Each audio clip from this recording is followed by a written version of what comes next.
네, 더불어민주당이 오늘 본회의를 열고 선거법과 검찰개혁법, 유치원 3법을 상정하겠다고 선언했는데 오늘 오전에 문희상 국회의장 주재로 여야 3당 원내대표가 만나서 마지막 협상을 시도하고 있습니다. 국회 취재기자 연결해 보겠습니다. 최덕재 기자. 네, 민주당이 오늘 본회의를 열어서 패스트트랙 법안을 일괄 상정하겠다고 선언하면서 긴장감이 최고조에 이르고 있습니다.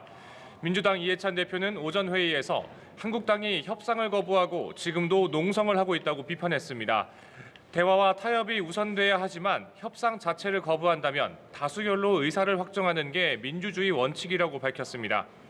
민주당은 어제에 이어 오늘도 4+1 협의체 회동을 갖고 선거제와 검찰개혁법 단일안 도출을 시도하고 있는데요. 애초 패스트트랙에 오른 지역구 225석, 비례대표 75석에서 지역구를 250석으로 늘리고 비례대표는 50석으로 줄이자는 데는 의견을 어느 정도 모은 상황입니다. 다만 비례 50석 중 몇 석의 연동형 비례제를 적용할지를 놓고 이견이 있는 것으로 전해집니다. 민주당을 포함한 4+1 협의체는 오후 본회의가 열리기 직전 쟁점들을 일괄 타결해 단일안을 만든다는 방침입니다.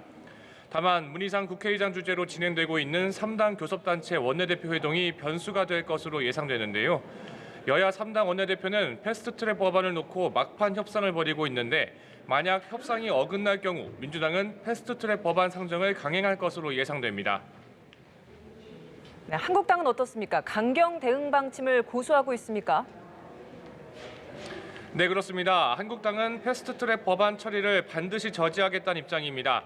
한국당은 지난 예산안 통과 이후 국회 중앙홀에서 차라리 밟고 지나가라며 무기한 농성을 이어가고 있는데요.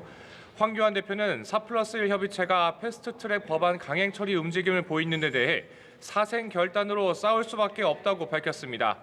심재철 원내대표는 문희상 국회의장을 향해 예산안 처리 과정에서 있었던 일방적이고 편파적인 의사진행을 하지 않겠다는 약속을 하라고 촉구했는데요.